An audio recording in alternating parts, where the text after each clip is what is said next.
Good evening. ये आपका पहला क्वेश्चन है, क्वेश्चन नंबर 1।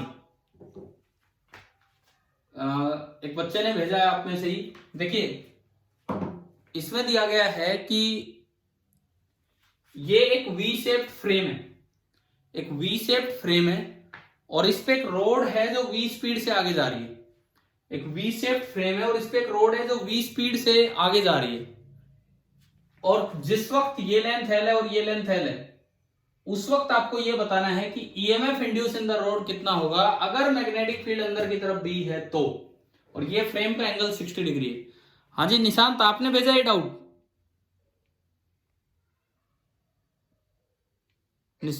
तो देखो, बाकी सभी बच्चे भी ध्यान दो और ये भी देखें इधर। देखिए, ये ट्रांसलेशनल मोशन है कि रोटेशनल मोशन है? ट्रांसलेशनल है कि रोटेशनल है, बताओ। Translational.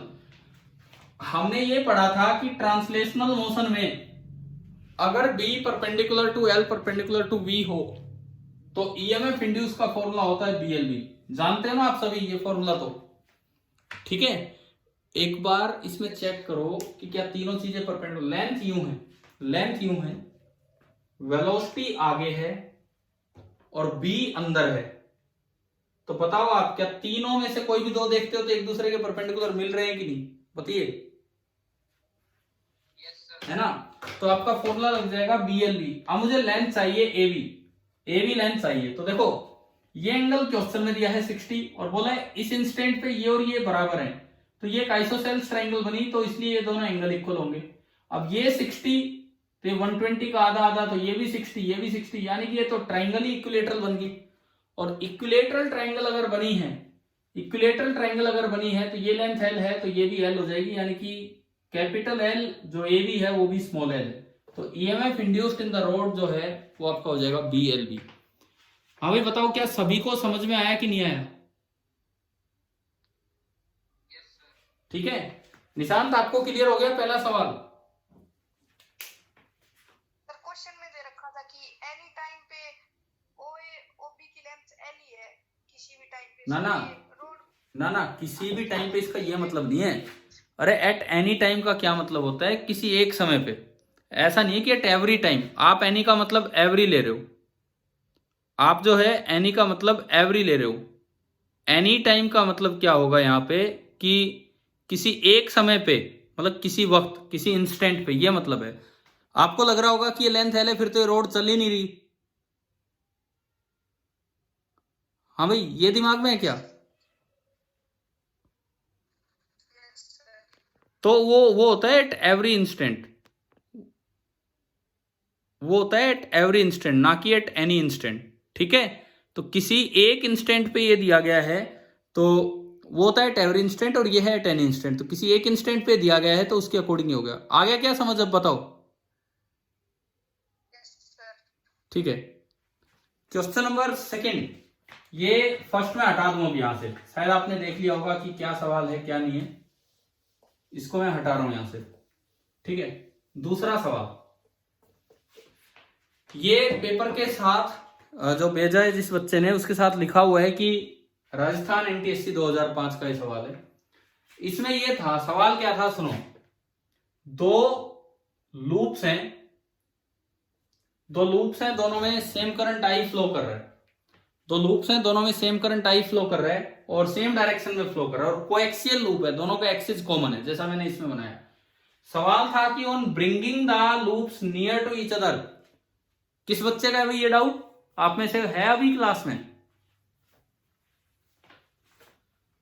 On bringing the loops near to each other, तो आई क्या होगा? ये अगर दोनों में करंट में कहता हूं कि आई है तो ये आई इंक्रीज करेगा डिक्रीज करेगा, क्या होगा ये देखना है। तो देखो, एक एक करके आप देखिए। सपोज ये लूप नंबर 1 है, शुरू में मैंने इसको माना कि ये सोर्स है, ये माना कि ये सोर्स है। अगर ये सोर्स है तो इसकी वजह से यहां जो बी होगा, जिस तरह से ये करंट है यूं आप हाथ घुमाओगे तो बी इधर होगा, तो इसकी वजह से यहां बी इधर होगा। ये बी इस दूसरे लूप की पोजीशन पे, दूसरे लूप की पोजीशन पे बी ऐसे होगा। अब ये बताओ, जैसे जैसे ये पास लाओगे, सोर्स को पास लाओगे, तो बी बढ़ेगा कि कम होगा इस जगह पे? बढ़ेगा। यानी कि जो बी अप्लाइड है वो इंक्रीज हो रहा है। बी अप्लाइड इंक्रीज हो रहा है तो मैग्नेटिक फ्लक्स इंक्रीज हो रहा है। तो लेंज लॉ क्या कहता है? इस तरह से करंट इंड्यूस होगा कि उसका बी इसको अपोज करे। इस तरह से करंट इंड्यूस होगा कि उसका बी अपोजिट डायरेक्शन में है। अपोजिट में चाहते हो तो करंट यूं बनेगा। मतलब देखो, पहले से करंट फ्लो कर रहा था यूं, परंतु जो इंड्यूस होकर करंट आएगा वो अपोजिट आएगा। तो बताओ करंट डिक्रीज हुआ कि इंक्रीज हुआ? डिक्रीज। अब ऐसे दो ऑप्शन थे, एक लिखता है करंट डिक्रीजेस और एक लिखता है कि एक लूप में डिक्रीज होगा और एक में इंक्रीज होगा। तो ये तो गलत हो गया, करंट इंक्रीजेस करंट सेम, ये तो गलत हो गया। अब ऐसे ही आप एक बार उसको सोर्स मान लो और इसको देखो। उसको जब आप सोर्स मान के करेंगे, उसको पास लेके आएंगे, उसको सोर्स मान के और उसको पास लेके आएंगे, तो अगेन सेम रिजल्ट आएगा कि करंट विल डिक्रीज। इसका मतलब करंट दोनों में ही क्या करेगा? डिक्रीज कर जाएगा। क्या ये सवाल सभी को समझ में आ गया? डाउट किसी का भी हो? ठीक है, चलिए ठीक है। तीसरे सवाल पे जाने से पहले फिर मैं वो क्वेश्चन भूल जाऊंगा। निशांत, आपने एक और क्वेश्चन भेजा था ना अभी रिसेंटली, बिल्कुल लास्ट में। ठीक है, मैं एक बार वो सवाल लेता हूं क्योंकि अभी तो मुझे ध्यान है थोड़ा बहुत। क्या वो सवाल था? देखिए, एक सवाल इस तरह का था कि ये एक लूप है और इसमें यूं बैटरी लगा रखी है। अब इसको ऑन करना है। इसके बगल में एक और लूप रखा हुआ है ऐसे ही। ऑब्जर्वर इधर दिखा रखा है। तो जैसे ही इस बैटरी को ऑन किया, आपको दोनों लूप्स में करंट की डायरेक्शन बतानी थी क्या होगी। तो देखिए, जैसे आपने बैटरी ऑन की तो ये करंट यूं गया और यूं आया। तो अगर मैं पहले लूप को देखता हूं, आगे वाले लूप को, तो ये तो बड़ा क्लियर है, इसमें तो डायरेक्शन यही आनी। ये कौन सी डायरेक्शन है? क्लॉकवाइज। यानी कि अगर ये ऑब्जर्वर है तो इसको इसमें तो करंट दिखा क्लॉकवाइज। ठीक है, बैटरी के अकॉर्डिंग। अब मैं दूसरे लूप की बात करता हूं, उसमें ईएमआई से करंट इंड्यूस होगा। कैसे? सुनो, कनेक्शन से पहले करंट था 0 और कनेक्शन से बढ़ के करंट आया आई। 0 से करंट बढ़ा है आई तक, 0 से करंट आई की तरफ बढ़ा है, तो इसका मतलब बी बढ़ा होगा। अब इसकी वजह से इसमें से बी लिखो पहले। तो ये जो करंट है यूं है, ये करंट यूं है, तो इसकी वजह से पूरे एक्सिस पे बी इधर होगा, यहां भी इसके खुद के सेंटर पे भी। तो ये तो बी अप्लाइड इधर है, और क्योंकि ये करंट बढ़ा है तो ये बी इंक्रीज हो रहा है। अगर ये बी इंक्रीज हो रहा है तो लेंज लॉ के अकॉर्डिंग इसमें करंट कैसे इंड्यूस होगा? अगर ये बी इंक्रीज हो रहा है तो लेंज लॉ के अकॉर्डिंग इसमें करंट कैसे इंड्यूस होगा? अरे ये खुद ही इंक्रीज हो रहा है, ये इंक्रीज हो रहा है, तो बी इंक्रीज हो रहा है, तो जो फ्लक्स वो इसको सपोर्ट करेगा कि इसको अपोज करेगा? इसको अपोज करेगा। अपोज करेगा तो बी इंड्यूस इधर आएगा, बी इंड्यूस इधर आएगा तो करंट यूं आएगा। तो करंट आपका यूं आएगा, इस तरह से फ्लो करेगा। अब मैं देखता हूं तो ये डायरेक्शन मेरे लिए कौन सी है? यहां से एंटी क्लॉकवाइज। हाँ भी निशांत बोलो, हो गया ये? समझ में आ गया ना कैसे होना था? ठीक है, कोई भी डाउट हो तो अभी पूछ लो, अगर थोड़ा भी इसमें डाउट बचा है तो।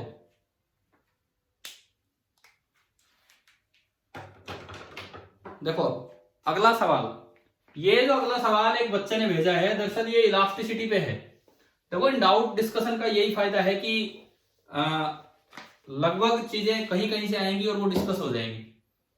इलास्टिसिटी पे एक क्वेश्चन था, ये एक वायर है, इसके साथ मास एम अटैच कर रखा है। This is figure 1, this is figure 1। तो बोला है कि इस मास के इसकी वजह से इसमें थोड़ा सा इलोंगेशन हो गया, और वो इलोंगेशन कितना हुआ? स्मॉल है। तो अगर मैं वो अरेंजमेंट दूं, अगर मैं वो वाला अरेंजमेंट दूं कि वही एल लेंथ की वायर है, वही सेम, दोनों साइड मास एम कर दिया, तो इलोंगेशन पे क्या फर्क पड़ेगा? 4L होगा, 2L होगा, L होगा कि L/2? क्या इस तरह का सवाल आपने किया है पहले, इलास्टिसिटी वाला, इलोंगेशन वाला? बताओ, ऐसा कोई क्वेश्चन किया है क्या इलोंगेशन टाइप? नहीं किया, हम केवल टेंशन निकालने तक रहते हैं, हम केवल टेंशन निकालने तक रहते हैं। तो मैंने थोड़ा सा ये एक्सप्लेन किया है नीचे। देखो ये क्वेश्चन है इलास्टिसिटी चैप्टर से, और इलास्टिसिटी चैप्टर में एक लॉ आता है हुक्स लॉ, कि जो स्ट्रेस होता है वो डायरेक्टली प्रोपोर्शनल होता है स्ट्रेन के।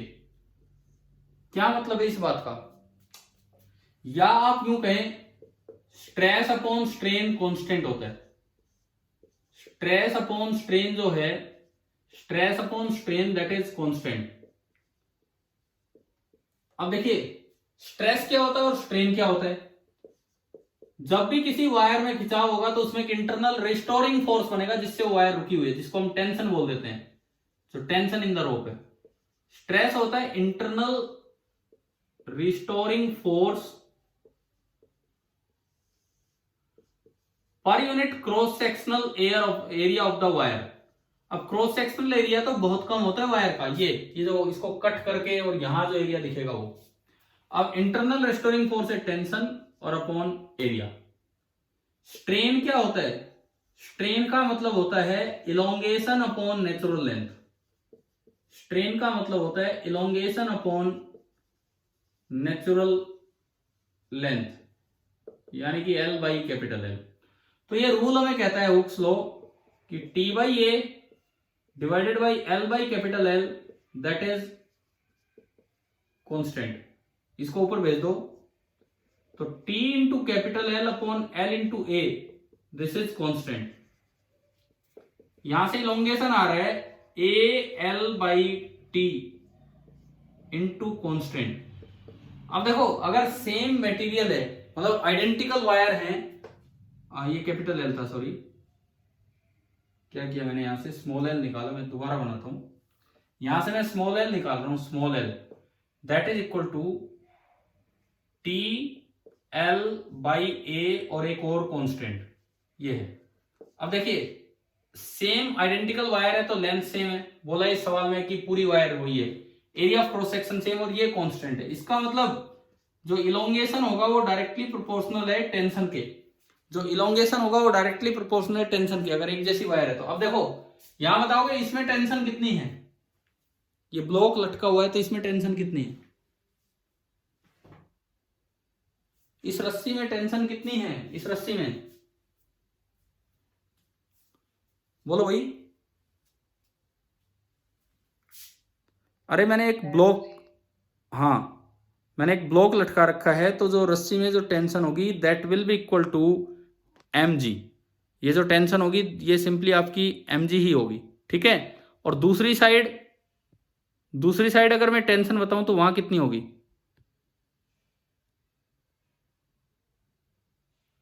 दूसरी साइड अगर मैं टेंशन बताऊं, दूसरी साइड अगर टेंशन लिखूं, एक्ट्रूड मशीन में टेंशन का क्या फॉर्मूला होता है, फिगर 2 में टेंशन आपको याद होना चाहिए 2m1 m2 upon m1 plus m2 into जी, पढ़ा है ये formula. 2 into m1 into m2 upon m1 plus m2 into G, तो ये भी सिंपली कितना आया, mg आया। तो अगर दोनों साइड टेंशन सेम है, वैसे बिल्कुल आइडेंटिकल है, तो क्या इलोंगेशन भी सेम हो जाएगा कि नहीं, बताओ। इलास्टिसिटी के ये वाले कॉन्सेप्ट कुछ आए समझ, क्या बताया हमने, कोई डाउट है तो पूछो भाई, कोई भी डाउट है तो। इनके अलावा मतलब इस कॉन्सेप्ट में जो मैंने समझाया इसके अलावा इलास्टिसिटी में। अच्छा बोर्ड नजर आ रहा है,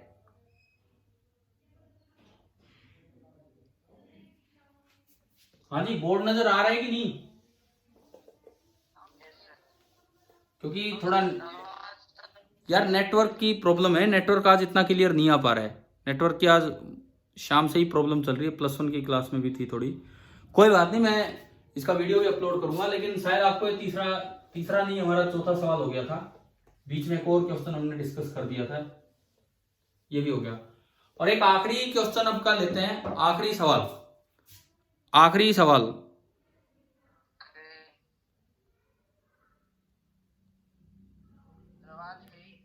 अरे रुको, मैं बोल ही नहीं रहा तो आवाज तो गई। अभी आवाज सुनाई दे रही है, थोड़ा सा नेटवर्क प्रॉब्लम हो रही है यार, आज इतना क्लियर नहीं आ पा रहा है। बोर्ड दिख रहा है क्या? ठीक है, तो सुनो, बस एक आखिरी क्वेश्चन करते हैं, लास्ट क्वेश्चन। वो न्यूटन्स लॉ ऑफ कूलिंग पे बेस्ड था। सवाल ये था कि एक स्फीयर है, एक क्यूब है, एक प्लेट है। अब ऐसा है ना, ये सवाल कहीं कहीं से +1 के कॉन्सेप्ट्स पे आ रहे हैं। अब एनटीएससी के नाम पे बुक्स में जैसे कुछ कुछ दे दिया जाता है, तो ये बहुत सी चीजें तो आप 11वीं 12वीं में भी जाके सीखेंगे, अभी सब कुछ नहीं आया है। तो क्वेश्चन ये था, एक ही मटेरियल के स्फीयर है, क्यूब है और एक प्लेट है, और तीनों 200 डिग्री सेल्सियस पे हैं, तो उनको ठंडा होने दिया गया। तो रेट ऑफ कूलिंग, 3 ऑप्शन थे, इसमें ज्यादा होगी, इसमें ज्यादा होगी, इसमें ज्यादा होगी, और चौथा ऑप्शन था कि चारों में सेम रहेगी। तो उसके लिए मैं आपको बताऊं, एक लॉ होता है जिसे बोलते हैं न्यूटन्स लॉ ऑफ कूलिंग। एक लॉ होता है जिसको हम नाम देते हैं Newton's law of cooling. Newton's law of cooling क्या कहता है, सुनिए। थर्मोडायनेमिक्स का एक लॉ है, हीट ट्रांसफर का ये लॉ है, हीट ट्रांसफर का, Newton's law of cooling. Newton's law of cooling क्या कहता है कि अगर ये बॉडी है एट टेम्परेचर T और सराउंडिंग टेम्परेचर है Ts, तो जो रेट ऑफ कूलिंग है कि कितनी देर में कितना ठंडा हुआ, रेट ऑफ कूलिंग का मतलब है -dT/d। अब ये क्या समझते हो आप इस चीज से, -dT/dt से?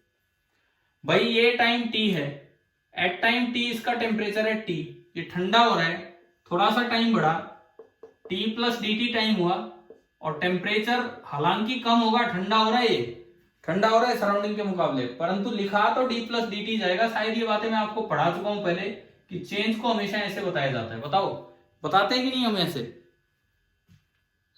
है ना? तो जो rate of cooling, rate of temperature change तो होता है dt/dt, रेट ऑफ कूलिंग, और वो सच में ठंडा हो रहा है तो पॉजिटिव है, तो dt नेगेटिव था तो उसको पॉजिटिव बनाने के लिए एक माइनस लगाया। न्यूटन ने ये बताया था, एक एक्सपेरिमेंटल लॉ था ये, न्यूटन के बहुत से लॉ एक्सपेरिमेंटल ही हैं। एक्सपेरिमेंटल लॉ था कि जो रेट ऑफ कूलिंग है that is directly proportional to temperature difference between the body and the surrounding, T - Ts for small differences, अब यूं बताओ, मैं एक सवाल आपसे पूछूं कि आपकी सराउंडिंग का टेम्परेचर है 20 डिग्री सेल्सियस, और एक बॉडी मेरे पास है 40 डिग्री सेल्सियस पे, और एक बॉडी मेरे पास है 60 डिग्री सेल्सियस पे। सराउंडिंग का टेम्परेचर है 20 डिग्री सेल्सियस, एक बॉडी है 40 डिग्री सेल्सियस पे और एक बॉडी है 60 डिग्री सेल्सियस पे, तो किसकी कूलिंग फास्ट होगी? मैं ये नहीं कह रहा कि कौन जल्दी 20 पे आ जाएगा, किसमें से हीट निकलने का रेट फास्ट होगा, 60 वाले का या 40 वाले का? 60 वाले का, बिकॉज 60 और 20 के बीच का डिफरेंस ज्यादा है, 40 और 20 के बीच का डिफरेंस कम है। अब ऐसा नहीं है कि 60 वाला 20 पे जल्दी आ जाएगा, लेकिन 60 वाले को 40 में आने में 20 डिग्री कम करना है, और 40 वाले को 20 में आने में 20 डिग्री कम करना है, परंतु 60 वाला 40 पे जल्दी आ चुका होगा, इतनी देर में 40 वाला 20 पे नहीं पहुंचा होगा। ये मतलब है इसका, ये मतलब है। देखो, जो 40 वाला था वो हमेशा ही ठंडा रहेगा 60 के मुकाबले, हमेशा ही आगे रहेगा वो, लेकिन 60 वाला 40 पे जल्दी आएगा, 40 वाला 20 पे उतनी जल्दी नहीं पहुंच पाएगा। This the rate of cooling.